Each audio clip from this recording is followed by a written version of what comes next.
ನಮಸ್ಕಾರ, ನಾನು doctor Nagaraj S ಅಂಗಡಿ, ಅತ್ರೇಯ ಆಯುರ್ವೇದಾಲಯ, ದುರ್ಗಿಗುಡಿ, ಶಿವಮೊಗ್ಗ. ಆತ್ಮೀಯ ವೀಕ್ಷಕರೇ, ನೋಡಿ, ಇವರಿಗೆ ಸಯಾಟಿಕ, ತೀವ್ರವಾದ ಹೊಟ್ಟೆ ಅಂದರೆ ಅಜೀರ್ಣ ಮತ್ತು ಸೊಂಟ ನೋವು, ಸೊಂಟದಲ್ಲಿ ಉರಿಯಾದ ಭಾವ, ಜೊತೆಗೆ ನಿದ್ರೆ ಕೂರಬೇಕು ಅನ್ನೋ ಒಂದು ಡಿಮ್ಯಾಂಡ್ ಕಾಲಿಂದು, ಜೊತೆಗೆ ಎಳ್ತಾ ಬರ್ತಕ್ಕಂಥದ್ದು. ಈಗ ಮರ್ಮ ಚಿಕಿತ್ಸೆ ಮಾಡಿ ನಾನು ಬೇರೆ ಬೇರೆ ಚಿಕಿತ್ಸೆಗಳ ಮುಖಾಂತರ ಈ ಟ್ರೀಟ್ಮೆಂಟ್ ಮಾಡಿ ಮುಗಿಸಿದೆ.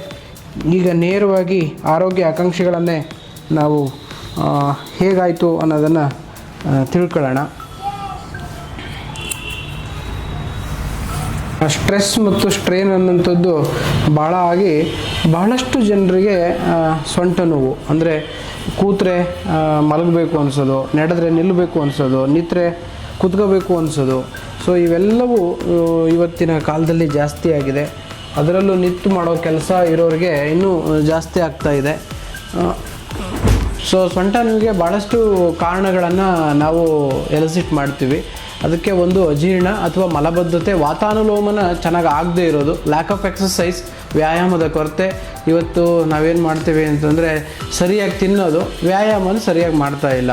ಅದು ಅಜೀರ್ಣ ಆಗಿ ಆಮ ವಿಷವಾಗಿ ವಾತ ಮತ್ತು ಆಮ ಎರಡೂ ಸೇರ್ಕೊಂಡು ವಾತಾನುಲೋಮನವೂ ಆಗದೇ ಆಮವಾಗಿ ದೋಷಗಳಿಂದ ಬರ್ತಕ್ಕಂಥ ಬಹಳಷ್ಟು ಸಮಸ್ಯೆಗಳಲ್ಲಿ ಗೃದ್ರಸಿಯು ಕೂಡ ಒಂದಾಗ್ಬಿಟ್ಟಿದೆ. ಸೊ ಆ ಗೃದ್ರಸಿ ಏನು ಮಾಡುತ್ತೆ ಅಂತಂದರೆ ಗೃದ್ರವ ಚಲನೆ ಅಂದರೆ ಈ ಹೇಗೆ ನಾವು ಸ್ಕಲ್ಪ್ಚರ್ ಅಥವಾ ಹದ್ದು ಅಂತ ಕರಿತೀವಿ, ಆ ಹದ್ದು ಹೇಗೆ ನಡೆಯುತ್ತೋ ಹೀಗೆ ನಡೆಯುವಂಥದ್ದು. ಅದಕ್ಕೆ ಆಯುರ್ವೇದದಲ್ಲಿ ಗೃದ್ರಸಿ ಅಂತ ಕರೀತಾರೆ. ಗೃದ್ರಸಿ ಭಾಳ ವಾತ ಮತ್ತು ಕಫ ಪ್ರಧಾನವಾಗಿರ್ತಕ್ಕಂಥ ದೋಷ. ಪಿತ್ತ ಇರಲ್ಲ ಅಂತಿಲ್ಲ, ಪಿತ್ತನೂ ಇರುತ್ತೆ. ಸೊ ಹಾಗಾಗಿ ಇವರಿಗೆ ಪಿತ್ತ ಪ್ರಧಾನವಾದ ದೇಹ, ಉರಿ ತುಂಬ, ಸೊಂಟದಲ್ಲಿ ಬಿಸಿ. ಈಗ ನಾವು ಮರ್ಮ ಚಿಕಿತ್ಸೆ ಮತ್ತು ರಕ್ತಮೋಕ್ಷಣ ಮಾಡಿದ್ದೇವೆ.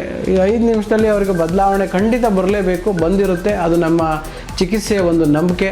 ಹಾಗಾಗಿ ಅದನ್ನು ನಾವು ಪ್ರಶ್ನೆ ಮಾಡೋಣ. ಆದರೆ ಈ ಸಯಾಟಿಕ್ ಪೇನ್ ಅಥವಾ ಗೃದ್ರಸಿ ಏನಂತ ಹೇಳ್ತೀವಿ, ಈ ತುಂಬ ಒತ್ತಡದ ಜೀವನದಿಂದಾಗಿ, ಅಜೀರ್ಣದಿಂದಾಗಿ ನಮ್ಮ ದೇಹದ ಆಮ್ಲಭಾವ ಜಾಸ್ತಿಯಾಗಿ, ರಕ್ತದಲ್ಲಿ ಎಸಿಡಿಕ್ ನೇಚರ್ ಜಾಸ್ತಿಯಾಗಿ ಪಿತ್ತಜ ಊತಗಳು ಕಂಡು ಬರ್ತಾ ಇದೆ. ಆ ಪಿತ್ತಜ ಊತನೇ ಡಿಸ್ಕ್ ಬಲ್ಜ್. ಆ ಡಿಸ್ಕ್ ಕೆಲವೊಂದು ಬಾರಿ ಆ ಡಿಸ್ಕ್ ಬಲ್ಜ್ ಆಗಿ ಭಾಳಷ್ಟು ಸಮಯದಲ್ಲಿ ಅವರಿಗೆ ನಡೆಯೋಕ್ಕಾಗೋದಿಲ್ಲ, ಕೂರಬೇಕು ಅನಿಸುತ್ತೆ, ಮಲಗಬೇಕು ಅನಿಸುತ್ತೆ.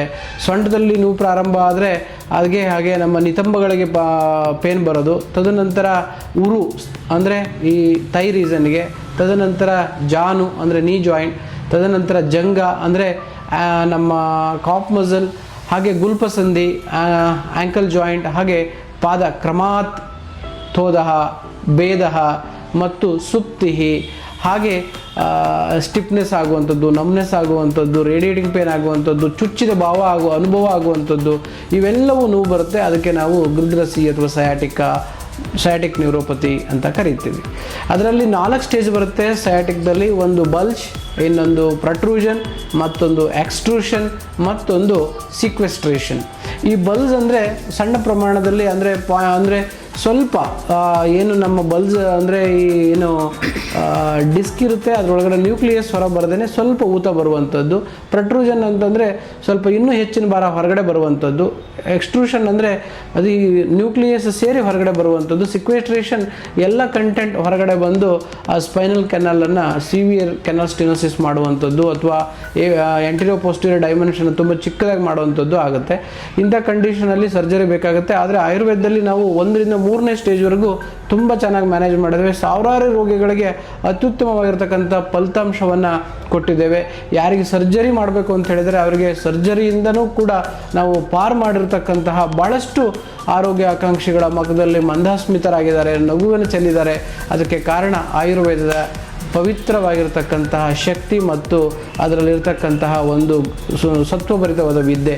ಆ ವಿದ್ಯೆಯನ್ನು ಬಳಸ್ಕೊಂಡು ವಿವಿಧ ಚಿಕಿತ್ಸೆಗಳನ್ನು ಮಾಡಿ ಭಾಳಷ್ಟು ರೋಗಿಗಳಿಗೆ ನಾವು ಗುಣಮುಖ ಮಾಡಿದ್ದೇವೆ. ಅದರ ಜೊತೆಗೆ ಲೈಫ್ ಸ್ಟೈಲ್ಸು, ಆಹಾರ ವಿಹಾರ, ಜೀವನ ಪದ್ಧತಿ, ಔಷಧಿಗಳ ಪಾಲನೆ, ಅವರ ಧರ್ಮಯುತವಾದ ಯೋಚನೆಗಳು, ಧರ್ಮಯುತವಾದ ಕೆಲಸ ಕಾರ್ಯಗಳು ಕೂಡ ಆರೋಗ್ಯದಲ್ಲಿ ಅತ್ಯುತ್ತಮವಾದ ಪ್ರಭಾವ ಮತ್ತು ಪರಿಣಾಮವನ್ನು ಬೀರುತ್ತೆ ಅಂತ ಹೇಳ್ತಾ ಇನ್ನೂ ಹೆಚ್ಚಿನ ಮಾಹಿತಿಯೊಂದಿಗೆ ಮತ್ತೆ ಸಿಗೋಣ. ಆದರೆ ಈಗ ಆರೋಗ್ಯ ಆಕಾಂಕ್ಷೆಗಳನ್ನು ಕೇಳೋಣ ಹೇಗಿದೆ ಅಂತೇಳಿ.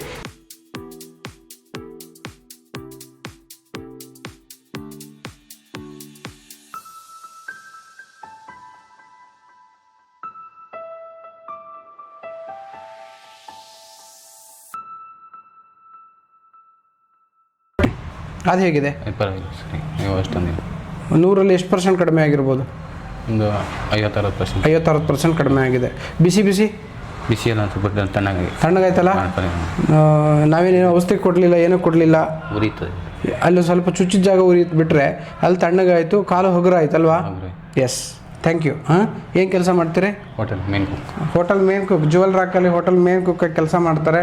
ಒತ್ತಡದ ಅಡುಗೆ ಶೆಫ್ ಕೆಲಸ ಮಾಡೋದರಲ್ಲಿ ಅವರ ಆರೋಗ್ಯದಲ್ಲಿ ಸ್ವಲ್ಪ ಬದಲಾವಣೆ ಆಗಿದೆ. ಈಗ ಅವರು ಮತ್ತೆ ಚೈತನ್ಯದಿಂದ ಕೆಲಸ ಮಾಡ್ಬೋದು. ಚೆನ್ನಾಗಿ ಮಾಡಿ, ಒಳ್ಳೆಯದಾಗುತ್ತೆ. Thank you.